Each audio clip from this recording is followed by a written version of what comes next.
Well, we went out to dinner with the neighbors last night, had a fine time, and Ellen and I were out there on the lanai on the porch after we got back home, and she was grooming her orchids, and we were just talking story, and she mentioned something about one of the orchid growers here on the island, who's a member of the society, that he had brought up the idea that orchids are really intelligent plants, because they live in trees. They gather their own mulch from the tree leaves, and of course birds and lizards live in the trees, and so they fertilize the orchids, and well, I think you could say the same thing about almost any plant is positioned in its perfect habitat, or not. But, well, it got me started. Yeah, because this has been an idea of mine for a long, long time. How far back does this go? Well, I guess I have to probably start with having pulled a book off an old library shelf that was written by a biographer at the time of the life of Luther Burbank. Yes, the great plant breeder, American plant breeder. Yeah, the guy who invented or came up with the Burbank russet potato and many other things. Anyway, I realized after reading the book that Burbank, he had a definite association with metaphysics, with the Maharishi, Mahesh, I think was who, anyway. There's a yogi that he used to hang with and stuff. He believed that plants respond to human will. That was a basic belief of Luther Burbank. And, well, he was fairly successful using that belief. He actually talked cactus out of their spines and things over time. But, well, when I brought up this thing about orchid intelligence, and I said, in the native habitats, orchids will actually mimic, say, a female moth in appearance of the flower and in the scent of the flower to draw the male moth in so that he has sex with the flower, thereby pollinating the orchid.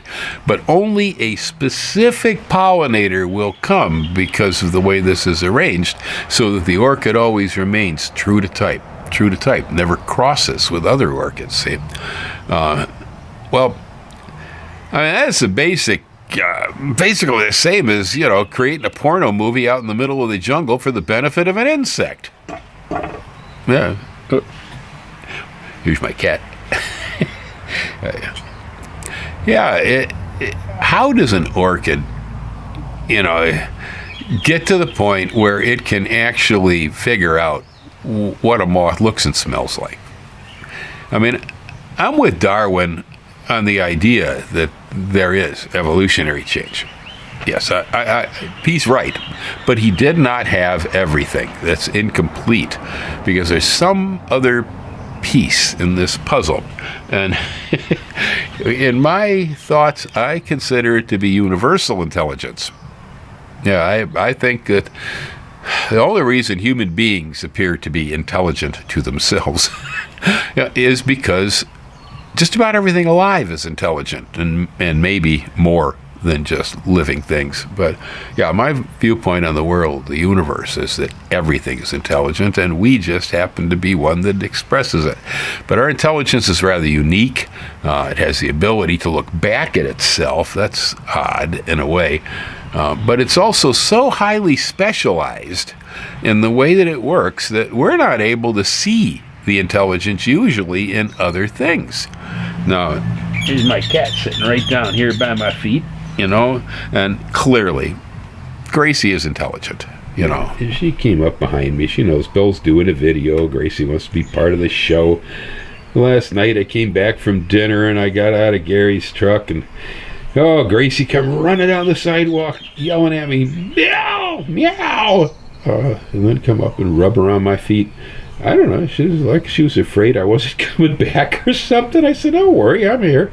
Yeah, she says, oh boy, Bill's back home again. Yeah, she really likes me, and it's easy to tell, though, that the cat has intelligence. She learns things. I can teach her stuff. She teaches me stuff, and so on. Yeah, and we can see that in our dogs, too, animals that are around us. But that sort of animal intelligence is very similar to human intelligence. Hey, we could teach a chimp to play baseball, We could even teach me to play baseball, kind of.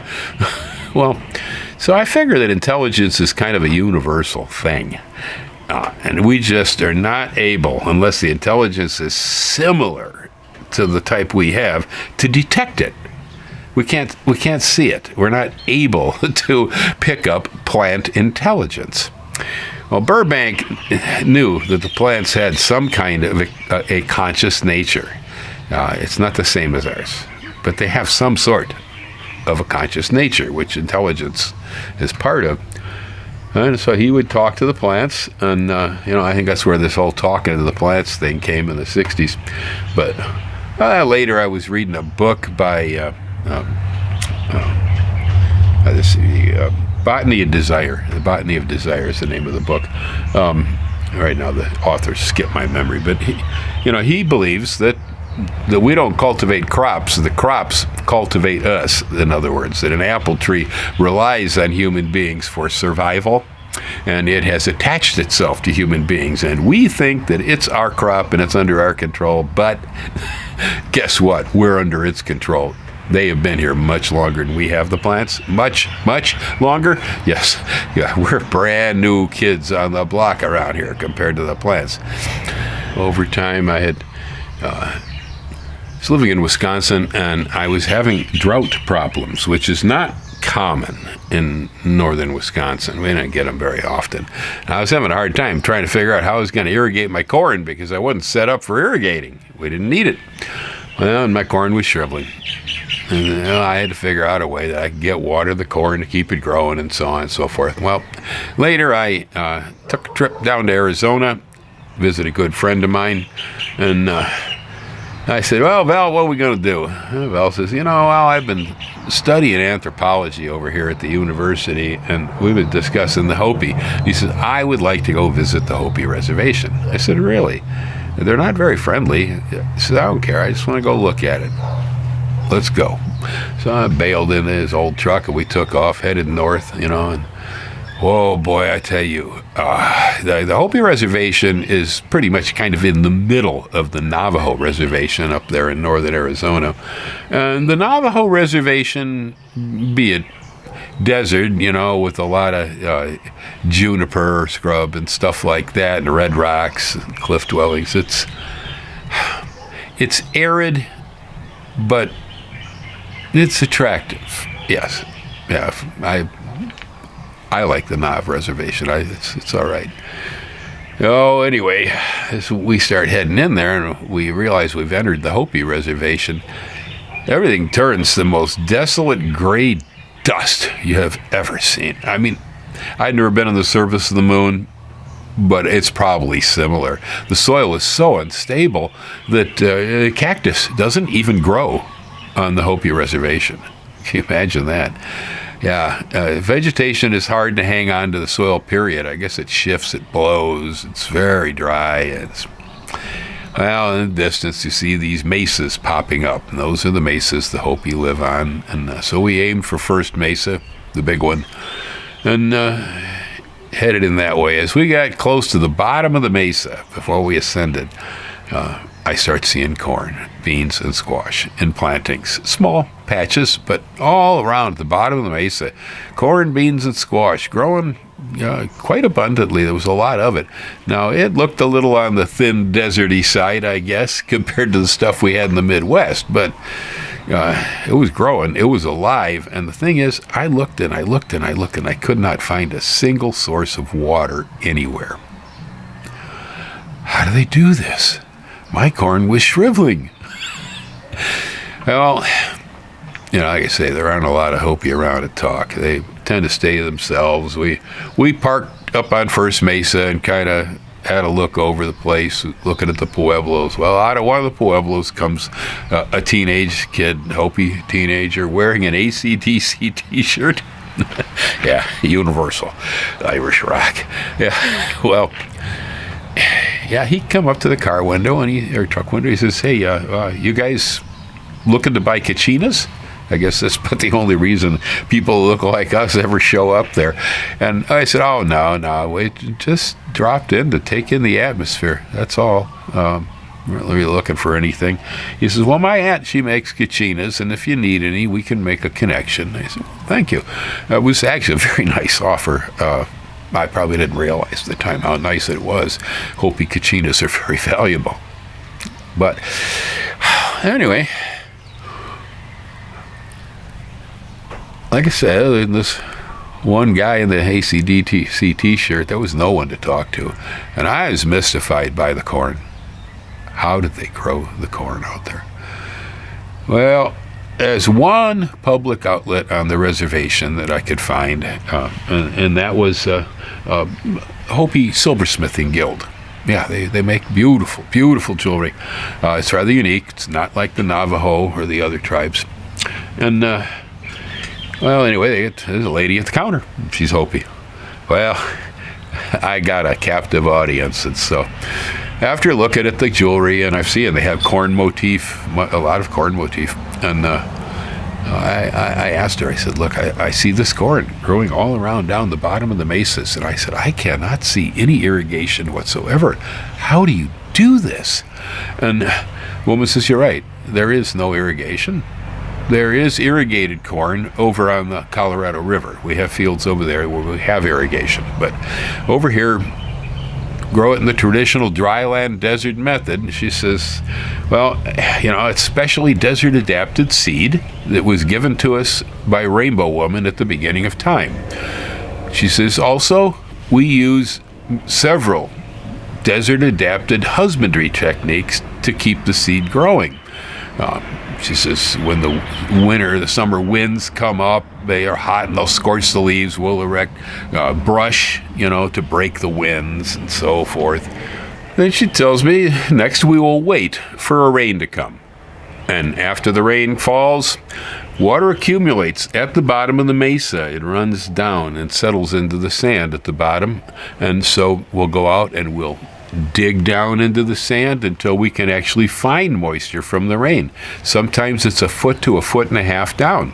We'll take the seed, put it down at the bottom of that hole, mulch it with dry dust to keep it sealed in, kind of like a canning jar, and then it will sprout and emerge and begin growing up from this hole in the desert floor, which they will then gradually backfill around the crop, creating a root system, say on the corn, that's probably well over 6 feet down into the desert. And so that's, they've got a lot of these techniques that they're using. But he says, aside from that, she says, the corn has to grow. She says, if the corn doesn't grow, the world ends. She says, the world's ended 5 times, and the Hopi have survived it each time. And each time, the corn has survived too. I kind of took back and said, thank you. Thank you for that. I guess I needed that. I had to realize that for thousands of years, the corn grew in this stinking desert in Arizona because the Hopi had to have it. It was this simple. If they didn't have corn, they wouldn't exist. So I saw it as human will, driving this force. Later on, while in my garden in the Midwest, I'd be thinking of a certain crop I needed. Like I had peppers that would never ripen to red, cayenne type, by fall. And they always end up green because the short season. Well, one year I'm going down the row and whoa, I got one bush was completely red ripe in the midst of a green row. There it was. I took seed from that, started a group of peppers that would then ripen within my growing season. Well, I've seen that kind of phenomena occur over and over, as there was something I needed, whether it was rot resistance or mold resistance on crops or whatever it was. Eventually, sooner or later, something would arise.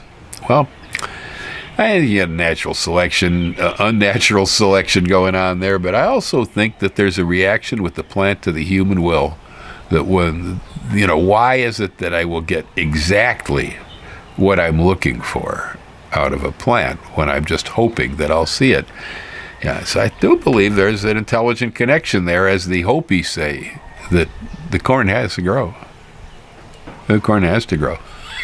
If it doesn't, the world ends. So, back to orchids, though. So thinking about Ellen's, member in the Orchid Society and plant intelligence, well, I absolutely had to agree with her, okay? But my thoughts on the subject had definitely gone off the deep end compared to where he was at. I used to sell orchids, yes, along with many other things, like apple trees and roses. But orchids were a good business for us. I usually took orders into the nursery in California weekly, from several growers, too. I'd use about 3 different orchid growers. And every time the orchids had come into the store, and I'd assign crew to go over and unpack, check in, price up, the usual stocking the shelves thing. It was always, I not see this one last time. Oh, wow, look at that, oh, yeah. Everybody's oohing and ahhing, and it's like, and I'm doing the same thing. Yeah. Well, one day I kind of stepped back, and I looked at them all, and I went, wait a minute. They don't do this when I unpack roses. They don't do this when we're bringing out marigolds. Nah, it's marigold plants, put it on the table. But orchids? Ooh. These things got a pheromone. There's something coming off of this plant that makes human beings want it. Well, I started thinking about that idea. And, of course, because of the destruction of natural environments, logging of rainforests and things like this, fires, whatever, farming, orchids have been losing their habitats. The habitats for these plants were usually quite specific. A particular pollinator growing in a certain type of an environment, and so on. Well, we've destroyed those environments. A lot of them have been compromised. It's probably very hard for the orchids to exist anymore, suspended in this web of life where, they're using the smell of a moth, or they look like a wasp or something or another. Well, I figure what went on is ever since we started cutting down the rainforest on the planet and plowing everything into oil palms and whatnot, that the orchids have now attached themselves to us. This is Bill's idea, okay? I don't think you'll find it in print anywhere else in the world, all right? But it was my observation from being an orchid seller, the reaction people had with orchids was over the top. It was beyond even when I hand somebody an incredible tasting apple off my tree, there's a look. But it's still not the same as with orchids. It's kind of creepy. We don't have a tomato society here on the island, but we certainly have an orchid society. And it's a big deal. Why? I'm going to throw it out there. It's plant intelligence.